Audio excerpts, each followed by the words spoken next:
Pengembangan Smart City, IKN butuh Rp446 miliar pada 2024. Kepala Badan Otorita IKN Bambang Susantono menyebutkan bahwa pengembangan Smart City Nusantara pada 2024 membutuhkan anggaran Rp446 miliar.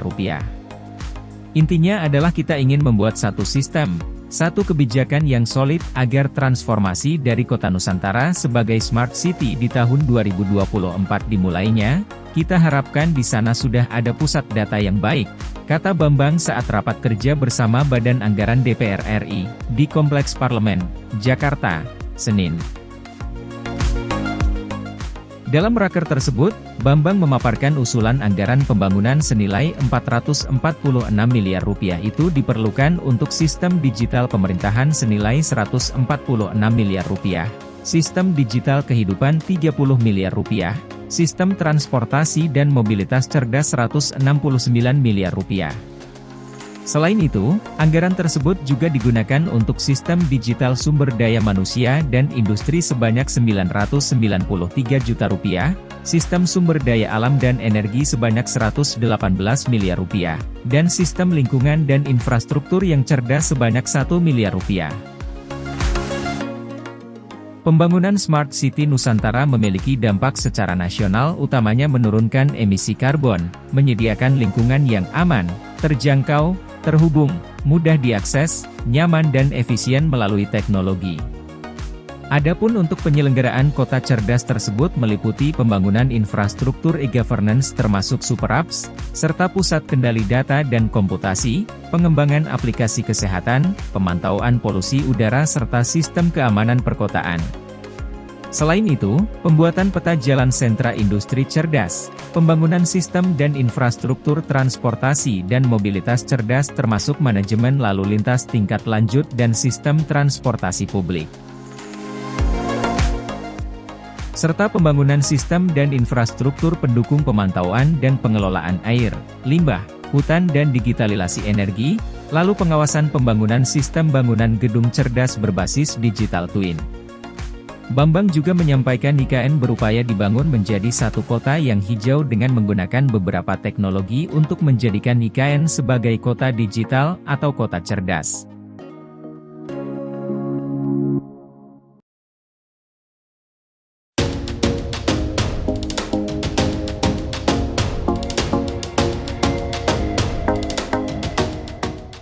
Otorita ingin terapkan bus tanpa awak di IKN dalam 2-3 tahun ke depan.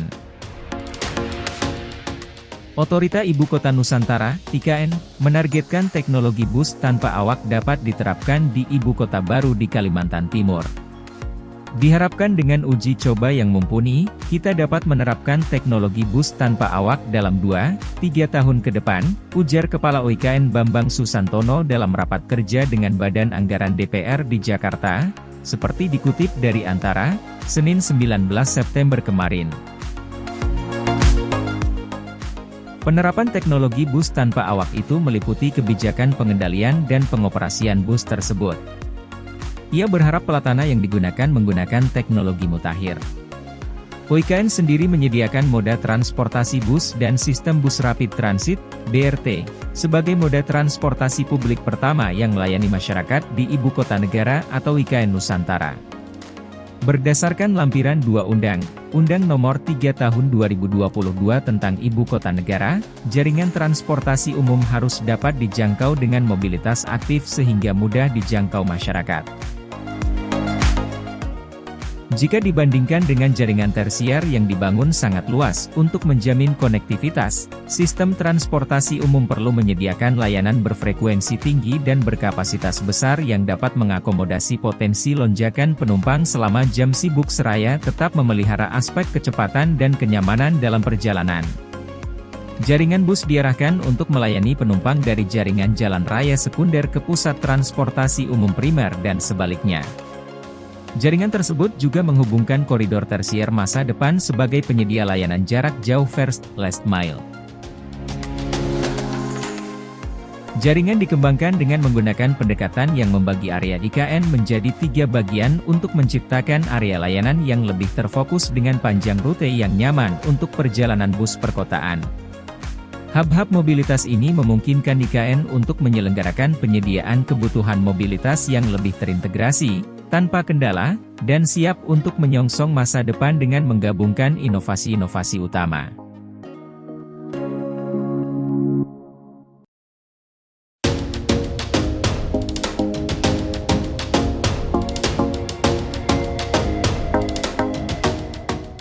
Begini progres pembangunan IKN sampai saat ini. Pembangunan Ibu Kota Negara, IKN, Nusantara masih terus dilakukan.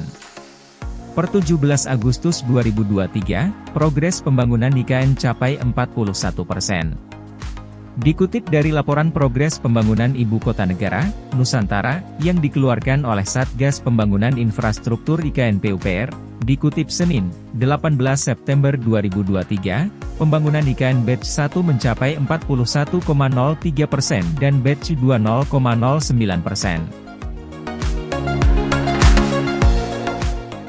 Sebagai informasi, pembangunan Batch 1 terdiri dari 39 paket fisik, terkontrak 2020, Maret 2023, sementara Batch 2 terdiri dari 39 paket fisik, terkontrak dan sedang persiapan proses lelang sesudah Maret 2023.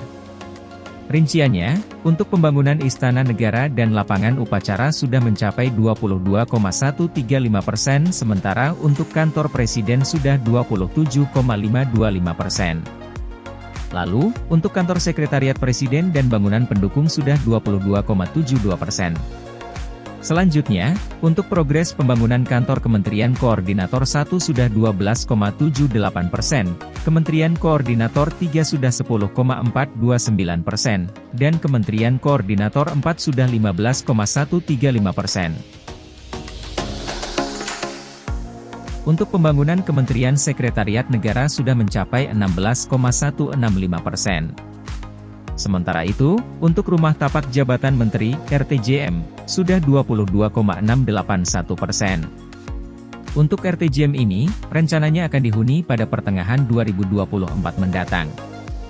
Rumah jabatan Menteri, Pembangunan, sudah berlangsung sejak akhir tahun lalu, insya Allah di pertengahan tahun depan seluruhnya sudah bisa dimanfaatkan, kata Direktur Jenderal Perumahan PUPR Iwan Suprijanto dalam konferensi pers Hari Perumahan Nasional, di kantor Kementerian PUPR, Jumat, 25 Agustus 2023.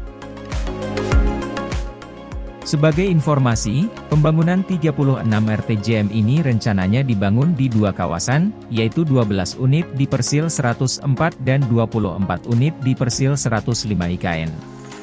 RTJM dibangun Direktorat Jenderal Perumahan setinggi 2 lantai. Pada lantai basement peruntukan kamar tidur supir, kamar mandi dan ruang jaga. Pada lantai pertama merupakan area kedinasan sedangkan di lantai kedua merupakan area privat keluarga. Adapun luas lahan per unit rumah tapak sekitar 1000 meter persegi dan luas bangunan sekitar 580 meter persegi lengkap dengan meubel dan lainnya.